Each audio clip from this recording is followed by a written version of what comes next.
Fala aí, fiel, tudo certo com vocês? Bom, às vésperas do jogo contra o Remo, o Corinthians fez aí a sua tradicional divulgação da lista de relacionados para esse jogo de amanhã, com transmissão exclusiva, se eu não me engano, do Sport TV, às 9h30 da noite. E bem, como já era esperado, Renato Augusto fora pela lesão, mas também Balbuena será desfalque por controle de carga. Pois é, simplesmente o reserva da posição, que jogou só um jogo depois de um mês, foi fazer controle de carga segundo o clube, talvez se preparando para essa maratona de jogos, não sei, mas tá fora. Além deles, Rafael Ramos também será desfalque por problemas físicos, não sei, talvez anda pegando carga demais no supino, e de desfalque por hoje é só. Por outro lado, Matheus Araújo volta a ser relacionado, imagino que não vai jogar, mas pelo menos será opção no banco, e Romero voltou a ser relacionado depois daquele jogo tenebroso contra o Liverpool. Ele está de volta aí ao banco de reservas e será a opção pro Lázaro, deixando o Giovani de fora. Pois é, eu sou um grande fã do Giovani, admiro muito o futebol dele e não consigo me conformar com o Romero estando na lista e ele não. Enfim, com todo mundo devidamente apresentado, a provável escalação ganhou até mais força no treino de ontem, deve ter mesmo Cássio, Fagner, Gil, Bruno Mendes e Matheus Bidu, Vera, Rony, Juliano e Adson, Roger Guedes e Yuri Alberto. Força total com o objetivo de aniquilar os caras ainda nesse primeiro jogo e aí sim, se for o caso, poupar e dar chance aos garotos no jogo de volta já na semana que vem, inclusive na Neoquímica Arena. Fechou?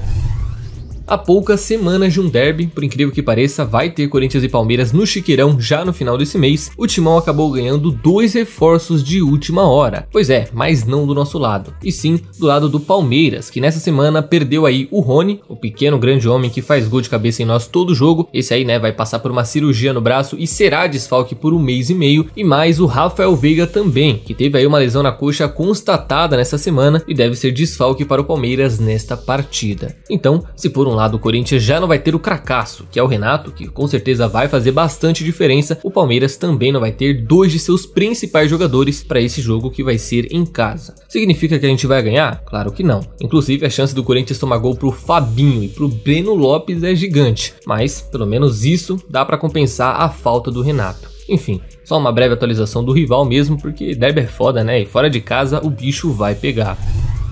E a premiação do Paulistão, hein, rapaziada? Bom, como já era esperado, o Corinthians não teria tantos representantes pela campanha que fez, mas o que teve de jogador injustiçado nesses critérios foi brincadeira, viu? Primeiramente, o artilheiro do campeonato, não tinha outro. Roger Guedes e Galopo, com 8 gols cada, foram eleitos os artilheiros do Paulistão, mas acabou que só o Guedes estava lá na federação para receber esse prêmio, até porque, né, ele também recebeu outro, que foi o de golaço da edição, o Puskás do Paulistão, que foi esse gol aí com um belo passe do Renato e esse belo chute dele, fechando a noite com 2 prêmios, porque na seleção do campeonato, que naturalmente ele estaria por ter sido artilheiro, né, e ter jogado bem, acabou ficando de fora pro Mezenga e pro Rony, tendo apenas o Renato Augusto de corintiano e o Juninho Capixaba do Bragantino, porque o resto foi tudo Palmeiras e Água Santa. Pois é, os jornalistas e capitães que votaram nessa seleção elegeram apenas esses caras, mas talvez se esqueceram que também teve campeonato antes da final, né? Enfim, para finalizar, falar aqui do prêmio de revelação do campeonato, que obviamente foi para o Barleta. Sim, o nosso atacante foi eleito a revelação do torneio, a surpresa da edição, e não tem como não ficar feliz por isso, né? Mesmo que ele tenha feito o campeonato inteiro pelo São Bernardo, o garoto hoje é do Corinthians, e isso dá até bastante crédito para a diretoria por ter feito essa contratação, que por sinal, fiel, já tinha sido feita ainda na 4ª rodada. Pois é, segundo o próprio Barleta, ele já sabia que seria do Corinthians ainda no começo do campeonato. E a gente, né, eu lembro que só foi ficar sabendo dessa contratação, de que o Corinthians estaria interessado e tudo mais lá pro final, quase no mata-mata da edição. Mas tá aí, esses foram os representantes do Timão na premiação do Paulista, certo?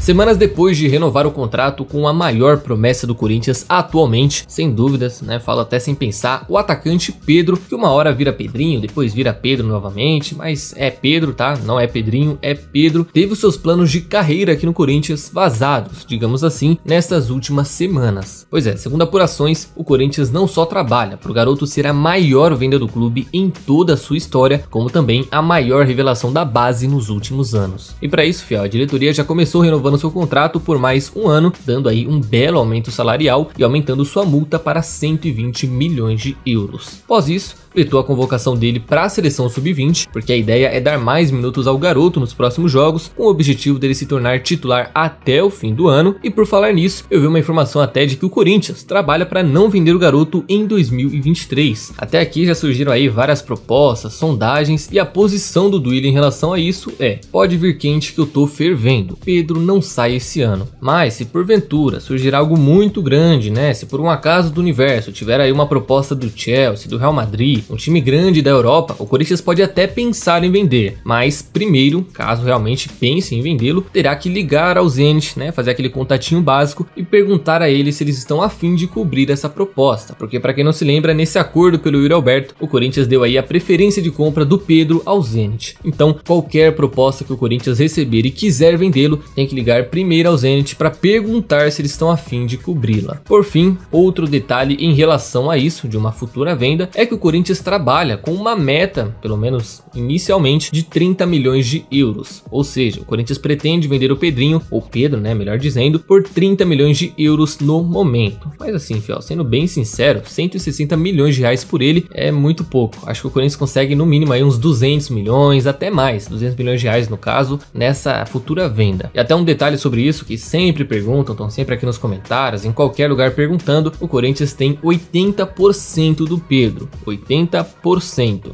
Certo? É isso. Esses são os planos do Corinthians, digamos assim, mas o Lázaro precisa colaborar também, né? Adora ficar dando oportunidade pro Romero, pra esses bagres que não vale nada e esquece dos garotos. Aí não dá, né, Lázaro? Aí fica difícil de vender também. O príncipe da Fiel, Gustavo Mantuan, atualmente no Zenit, agora não deve mais voltar ao Corinthians depois de seu empréstimo. E agora que eu digo, porque uma hora parece que ele vai voltar, outra hora parece que não, e no momento essa hora do não chegou. Porque segundo uma apuração, o Zenit sinalizou que deseja permanecer com o Mantuan pelo simples fato dele ser bom e barato, já que agora a informação é que tem o valor de compra fixado em seu contrato de 10 milhões de euros por tudo que o Corinthians tem, ou seja, 90%. E a ideia dos caras é oferecer apenas 2, 3 milhões de euros para comprar apenas 50% do Mantuan, deixando aí 40% para o Timão, mas ficando com o jogador. Ou seja, a ideia dos caras é não pagar nada, dinheiro de pinga, e ficar com o Mantuan como se nada, como se ainda fosse um bom negócio pra gente. E pô, primeiro que hoje a Rússia pros europeus não vale mais nada, com esse banimento aí da FIFA por causa da guerra, sem Champions e tal, todo e qualquer jogador que for e está lá hoje, automaticamente perde o valor só por estar lá. Os caras só disputam nacional. Então, onde que o Corinthians ganharia com esses 40%? E mais, é melhor vender o Mantuan por nada e ficar sem ele, ou trazer o cara de volta para agregar ao elenco esse ano e futuramente vender por muito mais? Na boa, né? Não tem nem comparação. Então, espero que não tenha mais nenhuma maracutaia nesse acordo, nada que garante ao Zenit alguma coisa, porque na boa, né? O Corinthians só tá saindo perdendo nesse acordo pelo Yuri. Toda semana aparece uma notícia diferente, que o Zenit tem tanto de um jogador, que comprou isso, tem direito de compra. Pô, não dá, né? Então, fiel, é isso por hoje. E antes de vocês saírem do vídeo, não se esqueça de deixar a curtida e se inscrever no canal, que já vai estar me ajudando demais e vai contribuir para mais vídeos por aqui, certo? Espero vocês numa próxima, tamo junto e vai, Corinthians!